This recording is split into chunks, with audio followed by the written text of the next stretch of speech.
Hello बच्चों, बाल मंदिर के इस YouTube चैनल में मैं अभिषेक महेश्वरी आपका हार्दिक स्वागत करता हूँ। आज हम लोग बात करेंगे चैप्टर 11 क्लास 12 का चैप्टर 11 किरण प्रकाशिकी लेक्चर नंबर 4। बच्चों, आज का जो टॉपिक है वो है गोलीय दर्पण से प्रतिबिंब निर्माण, image formation by spherical mirror. बच्चों, किस तरह से इमेज बनती है उसकी बात करेंगे डायग्राम के साथ। और बच्चों, आज तक का हमारा लेक्चर जो होगा वो बेसिक था।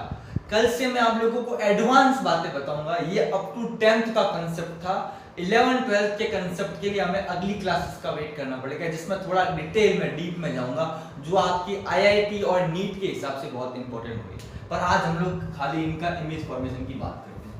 पहले हम बात करते हैं बच्चों अवतल दर्पण के द्वारा।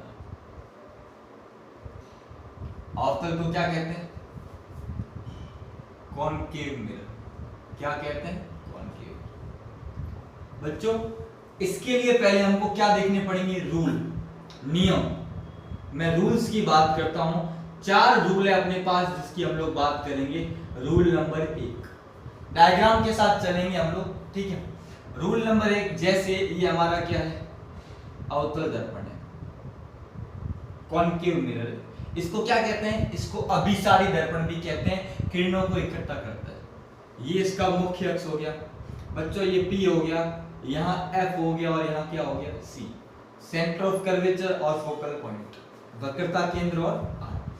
पहला नियम क्या बोलता है कि दर्पण पर मुख्य अक्ष के समांतर आपतित किरण, दर्पण पर मुख्य अक्ष के समांतर आपतित किरण परावर्तन के पश्चात कहां से गुजरेगी? फोकस बिंदु से। कहां से गुजरेगी? फोकस बिंदु से। क्या लिखेंगे कि मुख्य अक्ष के समांतर आपतित, मुख्य अक्ष के समांतर आपतित किरण परावर्तन के पश्चात, आफ्टर रिफ्लेक्शन,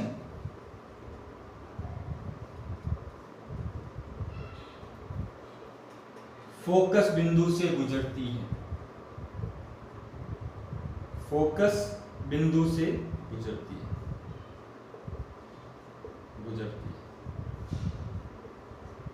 ठीक है बच्चों, ध्यान रखना हमेशा ये।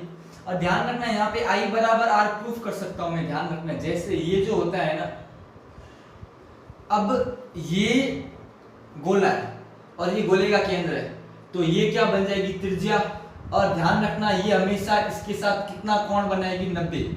तो ये अभिलंब हो गया, ये होता है I और ये क्या होता है? R। ये हमेशा अभिलंब के वक्रता केंद्र से गुजरने वाली जितनी रेखाएं होती है ना, वो किसकी तरह काम करती है? अभिलंब की तरह काम करती है। और पता है कि आपतित किरण अभिलंब के साथ कौन सा कोण बनाती है? आपतन कोण। परावर्तित किरण अभिलंब के साथ कौन सा बनाती है? परावर्तित। ये अभिलंब क्यों है? क्योंकि देखो गोला है ना, ये ऐसा होगा तो ये कोण कितना होता है? 90 होता है कि नहीं होता है? तो अभिलंब हो गया, ये I हो गया और ये क्या हो गया? R हो गया। तो हमेशा ध्यान रखना, तो ये चीज पता होनी चाहिए कि मुख्य अक्ष के समांतर आपतित किरण परावर्तन के पश्चात कहां से गुजरती है? फोकस बिंदु से गुजरती है। पहला नियम समझ में आ गया बच्चों? ये पहला नियम। 4 नियमों की बात करेंगे। पहला नियम क्या है कि मुख्य अक्ष के समांतर आपतित किरण परावर्तन के पश्चात फोकस बिंदु से गुजरती है। ये कौन सा अक्ष है? मुख्य अक्ष, जिसको बोलते हैं प्रिंसिपल एक्सिस। कल मैंने बात की थी। दूसरा नियम, ये अपना अवतल दर्पण। कौन सा दर्पण? अवतल दर्पण। ये कौन सा बिंदु है? P बिंदु, ये F बिंदु और ये C। इसका उल्टा है, अगर कोई प्रकाश किरण फोकस बिंदु से गुजरे, कहां से गुजरे? फोकस बिंदु से गुजरे, तो परावर्तन के पश्चात क्या हो जाएगी? समांतर। फोकस बिंदु पर आपतित किरण या फोकस बिंदु से गुजरने वाली आपतित किरण, गुजरने वाली आपतित किरण परावर्तन के पश्चात,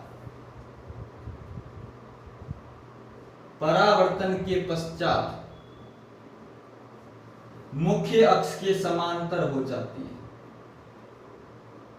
परावर्तन के पश्चात मुख्य अक्ष के समांतर हो जाती है। परावर्तन के पश्चात मुख्य अक्ष के समांतर हो जाती है। देखो ये समांतर किरण परावर्तन के पश्चात फोकस बिंदु से, तीर देखो, और ये फोकस बिंदु से गुजरने वाली प्रकाश किरण परावर्तन के पश्चात क्या हो जाती है, समांतर हो जाती है। कितने नियम हो गए बच्चों, 2 नियम। तीसरा नियम, ये गोलीय दर्पण,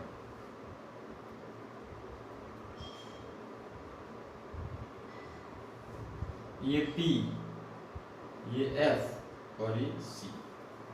अब ये जो किरण है वो पोल पर आपतित हो रही है। किस पर, पोल पर, ध्रुव पर। तो ये उतना ही कोण बना के वापस जाएगी। ध्यान रखना ये कोण आपस में क्या होंगे, बराबर। ये I बन जाएगा, ये क्या बन जाएगा, R बन जाएगा। कि ध्रुव पर आपतित प्रकाश किरण मुख्य अक्ष के साथ उतना ही कोण, क्यों, क्योंकि ये C है, C से गुजरने वाली रेखा किसकी तरह काम करेगी, अभिलंब की तरह काम करेगी। C से जो भी रेखा गुजरती है वो किसकी तरह काम करती है, हमेशा ध्यान रखना। ये C है ना, ये इसका अभिलंब, ये इसका अभिलंब, ये इसका अभिलंब, ये इसका अभिलंब, ये इसका अभिलंब, सारे अभिलंब होते हैं। C से गुजरने वाली प्रकाश किरण किसकी तरह काम करती है, अभिलंब की तरह काम करती है, इसलिए I बराबर आ जाता है। तो नियम क्या होगा, नियम होगा कि ध्रुव पर आपतित प्रकाश किरण, ध्रुव पर आपतित प्रकाश किरण, ध्रुव पर आपतित प्रकाश किरण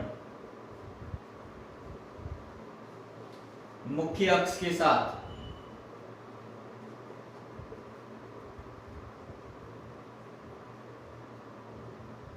समान कोण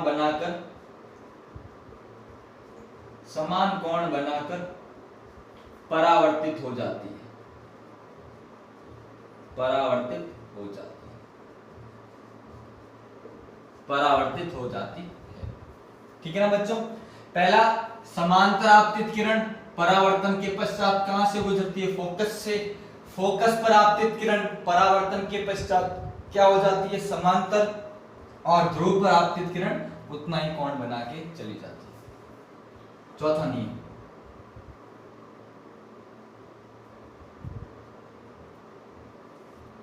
P और F और C।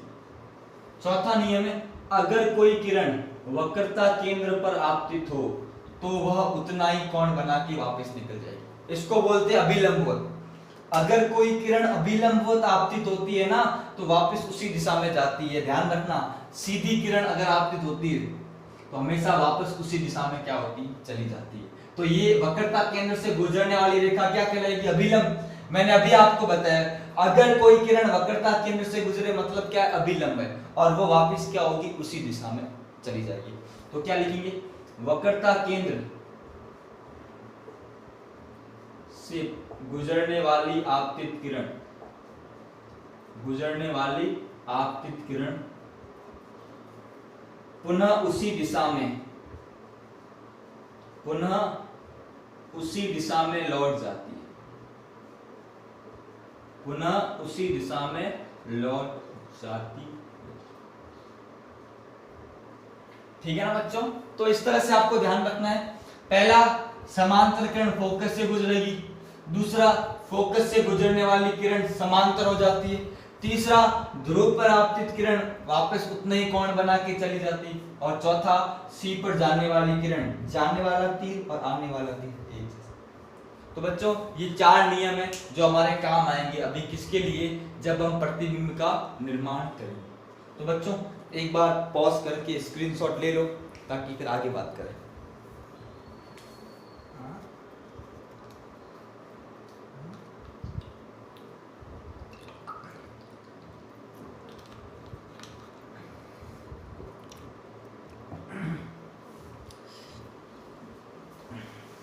बड़ी गर्मी है बच्चों, पर क्या करें, क्लास तो लेनी है ना।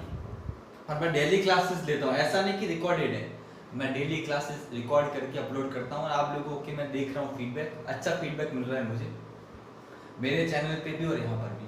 तो आप वैसा फीडबैक देते रहें और मैं क्लासेस और आपको देता रहूँगा। ये बेसिक बता रहा हूँ, आप सोचोगे सर वही बता रहे हैं, मैं कुछ अच्छा एडवांस भी बताऊँगा आपको, अगले लेक्चर में बताऊँगा। आप मेरी क्लासेस देखोगे डेफिनेटली आप लगेगा कि आप कुछ सीख रहे हैं। और बेसिक्स, ऐसा नहीं कि खाली मैं सीधा 11 12 पे चला जाऊँ, 12th वाला कंसेप्ट मैं 10th का लेके चलूँगा, ताकि 10th में अच्छे से नहीं पढ़ा होगा। और डेफिनेटली मुझे पता है कि 10th में इतना डिटेल में हम लोग नहीं पढ़ते, तो मैं डिटेल में पढ़ाने की, फिजिक्स को फील करवाने की कोशिश करता हूँ। ये चीज़ समझ में आई ना, और ये बहुत ईजी है, ठीक है।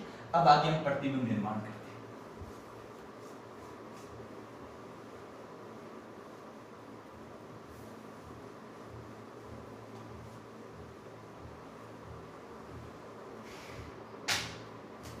प्रतिबिंब निर्माण अलग अलग स्थितियां हैं, और अवतल दर्पण का तो बहुत ज्यादा इंपॉर्टेंट है। एग्जाम में बहुत बार ये प्रतिबिंब निर्माण के भी क्वेश्चन आ चुका है, सीबीएसई में, आरबीएसई में। पहला केस, जब वस्तु अनंत पर हो,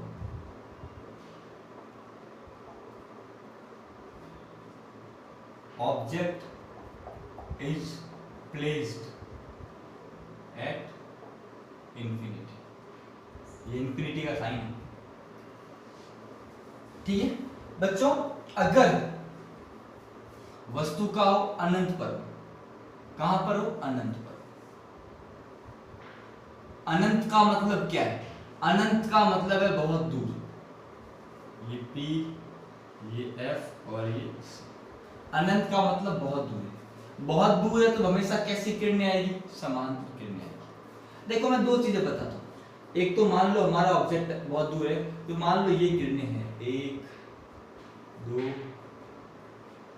और ये 3, ठीक है। ये किरणें, ये तो क्या आपस में समांतर है, ठीक है। और दूसरा केस क्या है बच्चों,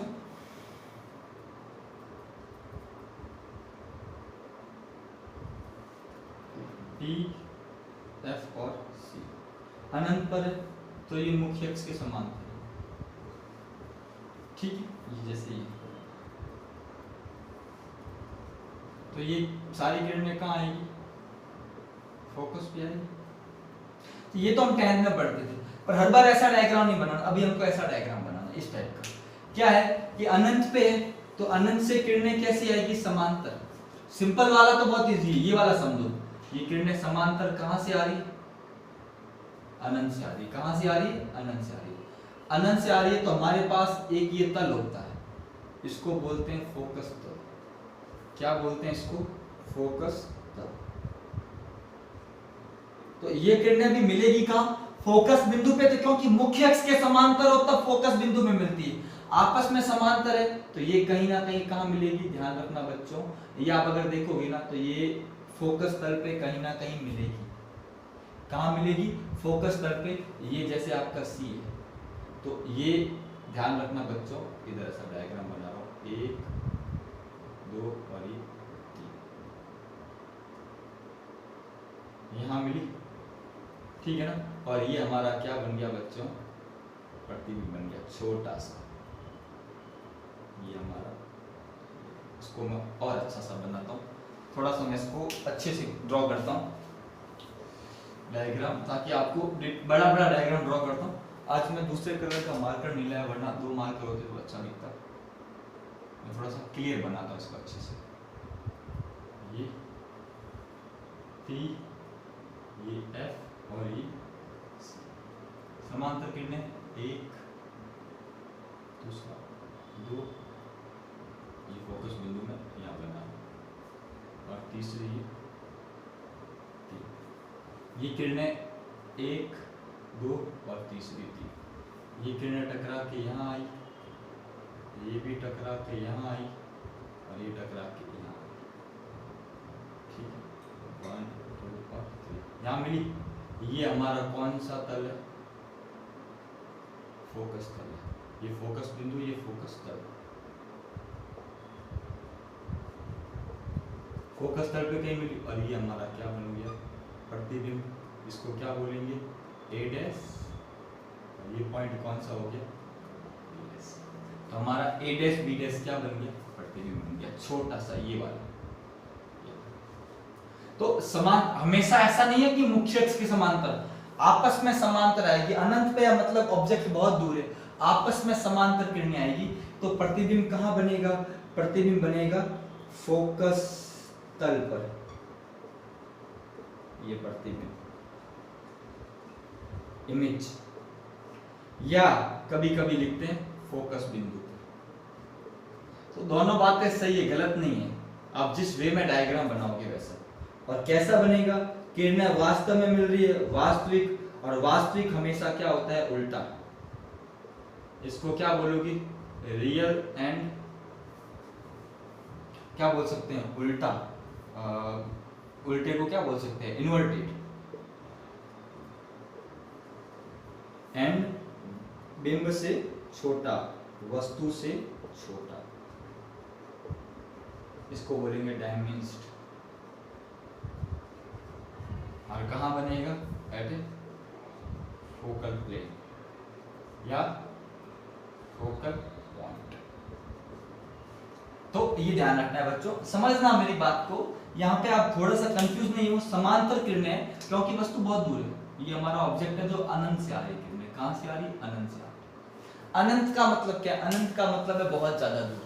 अगर किरणें बहुत ज्यादा दूर होगी, प्रतिबिंब कहां बनेगा? अनंत पर बनेगा। ध्यान रखना बच्चों, ठीक है। तो ये हो गया पहला, ऑब्जेक्ट कहां हो? अनंत में। दूसरा, जब बिंब अनंत व वक्रता केंद्र के मध्य, बिटवीन इंफिनिटी एंड सी, ठीक है ना। तो उसके मध्य तब कैसा बनेगा? तो देखिए मैं यहां बना रहा हूं,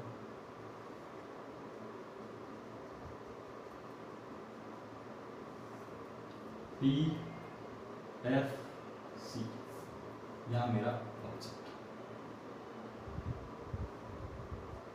A B। क्या होगा? मुख्य अक्ष के समांतर आपतित किरण कहां से गुजरेगी? फोकस बिंदु से। दूसरा, ध्रुव वाली दो किरणें लेनी और ये क्या हो जाएगी? उतना ही कोण बना के क्या हो जाएगी?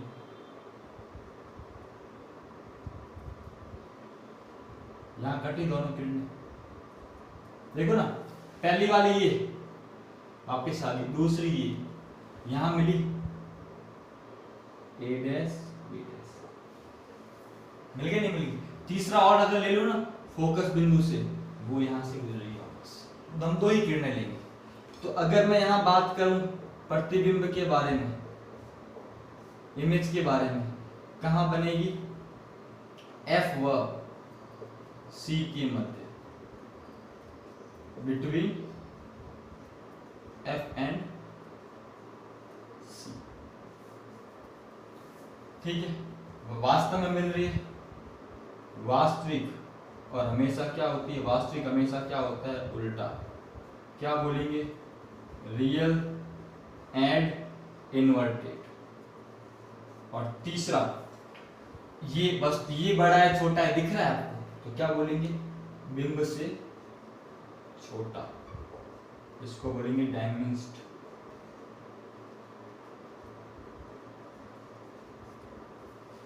तो बच्चों बात समझ में? अब समझते जाना मैं क्या करने की कोशिश कर रहा हूं, हम कौन सी दो किरणें ले रहे हैं और किस तरह से डायग्राम बना रहे हैं। डायग्राम बहुत इंपॉर्टेंट है, आपको डायग्राम में भाषा नहीं लिखनी, ये चीज पता होनी चाहिए। और ये नीचे वाला पॉइंट और ट्रे डायग्राम, दो किरणें आपको लेनी है, हम कोई भी दो किरणें ले सकते हैं। मैं हमेशा ये लेता हूँ, बहुत ईजी है, ठीक है। आई थिंक दिमाग में बैठ रहा होगा, बात थोड़ा सा घुस रही है, घुसेगी। एक बार मस्त इसका स्क्रीनशॉट ले लो, tip top.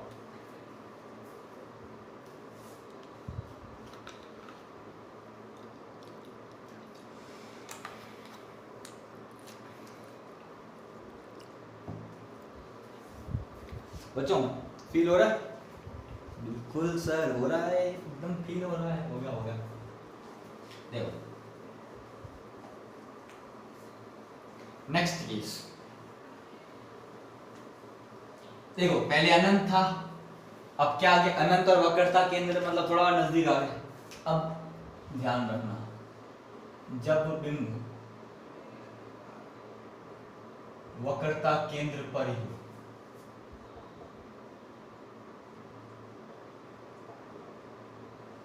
Object is placed at C, centre of curvature.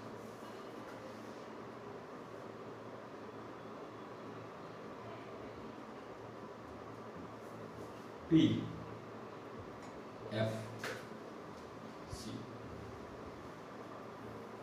A and B। क्या किया? ये लाइट, ठीक है ना, कहां से पास हो गई? फोकस बिंदु से। दूसरी फोकस वाली किरण ले सकते हैं, पर फोकस वाली ना ले, हम P वाली ले, तो हमें एक्स्ट्रा कुछ नहीं करना पड़ेगा हमेशा। ये वापस देखो,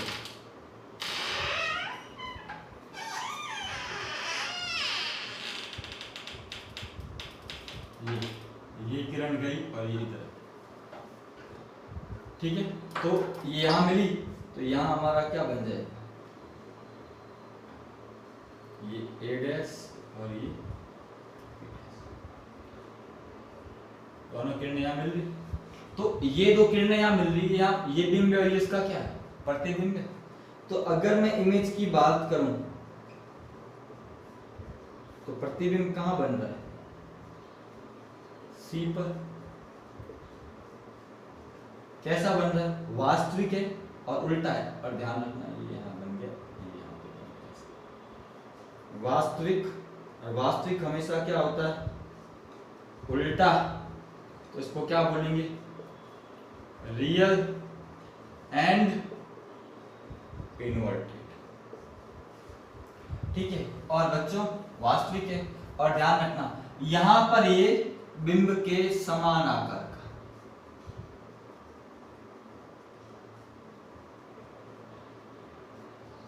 तो क्या लिखेंगे? Same size as a object. तो देखो दो किरणें समांतर फोकस से गई, ये P वाली, और बराबर क्या है? थोड़ा सा डायग्राम बनाते हैं तो बड़ा दिख रहा है, पर ये आपस में बराबर होगा, याद रखो। तो ये सबसे इंपॉर्टेंट है। इस केस में जब वस्तु को वक्रता केंद्र पर रखते हैं, उतना ही आकार का क्या बनता है? प्रतिबिंब बनता है, सेम आकार, ठीक है। नेक्स्ट केस ले बच्चों,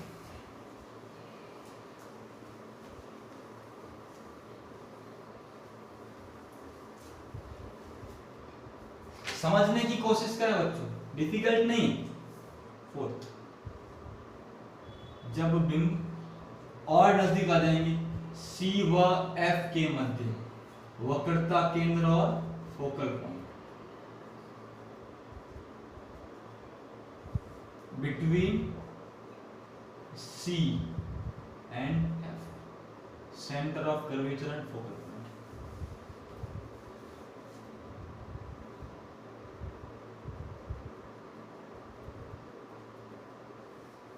P, F, C,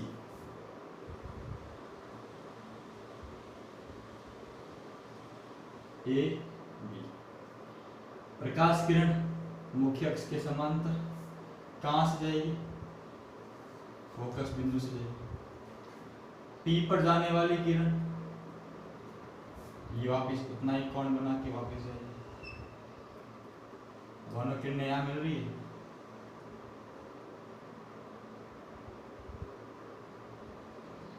A dash B dash. देखो हमेशा मैं यही लेता हूं ताकि एक दो ही किरणें ध्यान रखनी, एक समांतर और दूसरा P वाला, कभी गलत नहीं हो। आप दिमाग में सेट कर लो। फोकस, किताब में बहुत जगह पे फोकस पॉइंट वाली किरण यूज करते हैं, मैं नहीं करता हूं, क्योंकि हमें एक ही तरह का दिमाग में सेट करना है। दो किरणें, समांतर किरण और P से जाने वाली किरण, ये बन गया।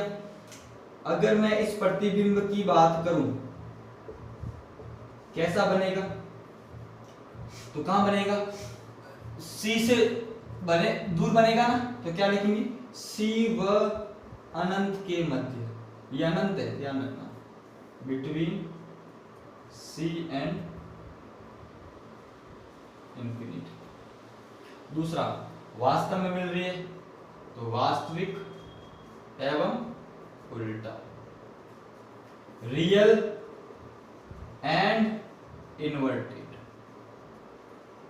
और इस बार ये वस्तु से ये बराबर था, ये क्या हो गया, बड़ा हो गया, तो क्या लिखेंगे, बिंब से बड़ा। तो क्या लिखेंगे, बिगर देन,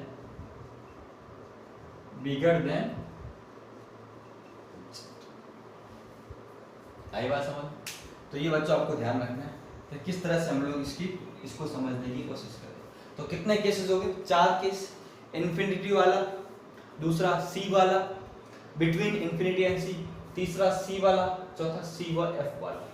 आप देखो नजदीक आ रहे हो, बिंब दूर जा रहा है, और बिंब की साइज भी क्या हो रही, प्रतिबिंब की साइज भी क्या हो रही, बड़ी। बिंब नजदीक आ रहा है, प्रतिबिंब दूर जा रहा है, और साइज भी क्या हो रही, बड़ी हो रही। मैं इन सबको एक डायग्राम में सिमट के बताऊंगा, आपको ध्यान रखना, एक ही डायग्राम में सारी बात सिमट के मैं आपको करूंगा, तो एक बार आप इसको नोट।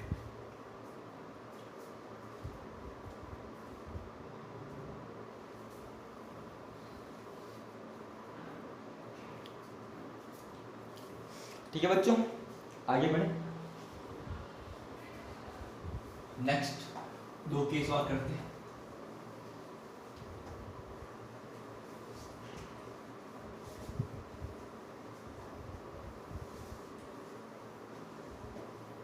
पांचवा केस, केस नंबर 5, जब बिंब F पर हो, object is placed at F। देखो ये सबसे इंपॉर्टेंट केस है, मैंने आपको एक अपवाद बताया था, देखो बातें बदल जाएगी ना। देखो ये मेरा ऑब्जेक्ट है भाई, ऑब्जेक्ट है, प्रकाश किरण समांतर गई, इसमें सॉरी F पर हो ना, अरे अरे अरे ये तो गलत हो गया, गलत हो गया, ये A और ये B, प्रकाश किरण गई, वापस कहां से गुजरेगी, देखो फोकस बिंदु से, वेरी गुड, और दूसरी ये किरण उतना ही कोण बना के जाएगी। ये दोनों किरणें कैसी है, समांतर, और समांतर किरणें कहां जाके मिलती है, अनंत। अनंत का मतलब क्या है, बहुत दूर, अनंत का मतलब क्या है, बहुत दूर, तो प्रतिबिंब कहां बनेगा, पहला पॉइंट अनंत पर या एट इंफिनिटी, दूसरा मिलेगी अनंत पे मतलब वास्तव में, तो क्या लिखेंगे, वास्तविक एवं उल्टा, रियल एंड इन्वर्टेड, और तीसरा वस्तु से बहुत बड़ा,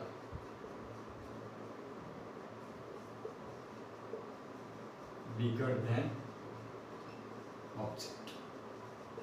यहां पर तो ठीक है, ये तो कोई दिक्कत नहीं, हो जाएगी, अनंत मिलेगी। लास्ट केस और इंपॉर्टेंट केस, जब वस्तु F व P के मध्य, किसके मध्य, F व P के मध्य, object is placed between F and P, between F and P मतलब बहुत नजदीक आ गया। देखो ये P, F और C, यहां वस्तु, समांतर किरण कहां जाएगी,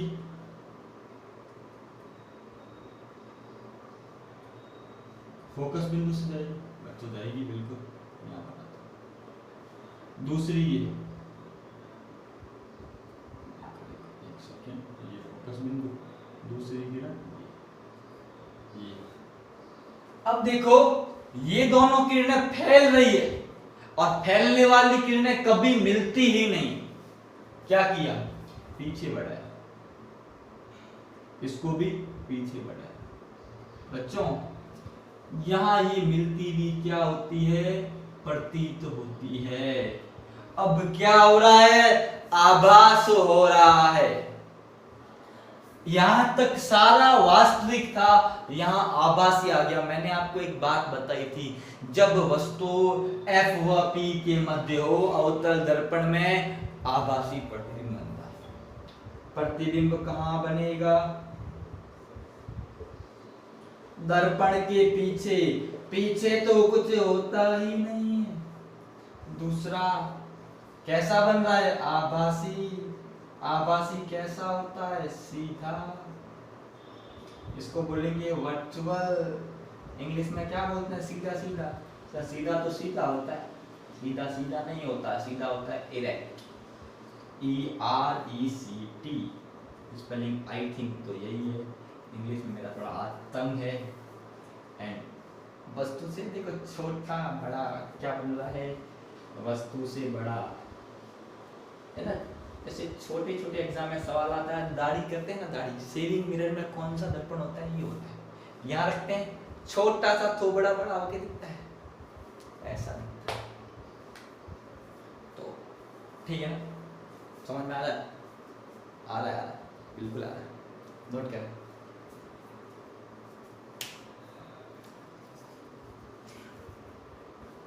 ठीक है बच्चों, टाइम हो गया, 30 मिनट की क्लास लेनी है।